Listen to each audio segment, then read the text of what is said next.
சேலம் மாவட்டம் இரும்பாலை அருகே ராஜ அலங்காரத்தில் சிரித்த முகத்துடன் புதுப்பிக்கப்பட்ட முருகன் சிலையின் குடமுழுக்கு விழா வெகு சிறப்பாக நடைபெற்றது.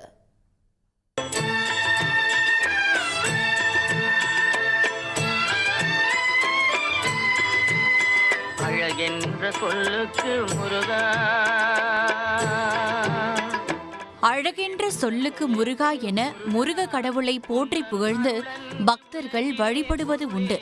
ஆனால் சேலம் மாவட்டம் இரும்பாலை அருகே உள்ள ராஜமுருகன் கோயிலில் கடந்த ஆண்டு மே மாதம் 56 அடி உயரத்தில் அமைக்கப்பட்டிருந்த சிலை பரவலாக பேசப்படும் ஒன்றானது. கண்கள் உருண்டு ஆக்ரோஷமான வடிவில் இருந்ததால் பக்தர்கள் அதிர்ச்சி அடைந்தனர். இதையடுத்து வேறொரு சிற்பி மூலம் சிலையை புனரமைக்கும் பணிகள் நடைபெற்றன. தற்போது அந்த பணிகள் முடிந்து இன்முகத்துடன் புதிய முருகன் சிலை அமைக்கப்பட்டுள்ளது. ராஜ அலங்காரத்தில் சிரித்த முகத்துடன் இருக்கும் பிரம்மாண்ட முருகன் சிலைக்கு இன்று குடமுழுக்கு நடைபெற்றது. சிறிய ட்ரோன் மூலம் பூக்கள் தூவப்பட்டு சிலை மீது தண்ணீர் பீச்சி அடிக்கப்பட்டது.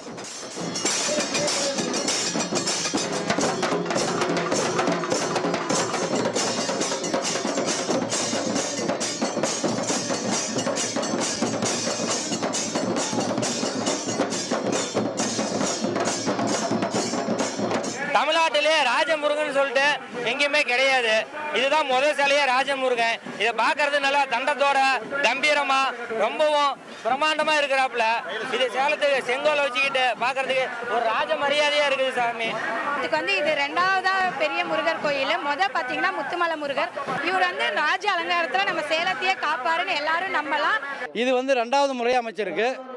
ஏற்கனவே அமைச்சு இது கொஞ்சம் சிலை சரியில்லைன்னு சொன்னதுனால இப்போ மறுபடியும் நாங்கள் 2வது முறையை ஆரம்பித்து இதை புதுப்பித்து இன்றைக்கி ராஜமுருகனாக அமைச்சிருக்கிறோம். இதை சுற்றி இன்றைக்கி 6 படையும் இதில் இருக்குது. எல்லா 6 படை கோயிலுமே சுற்றியுமே அமைச்சிருக்கிறோம்.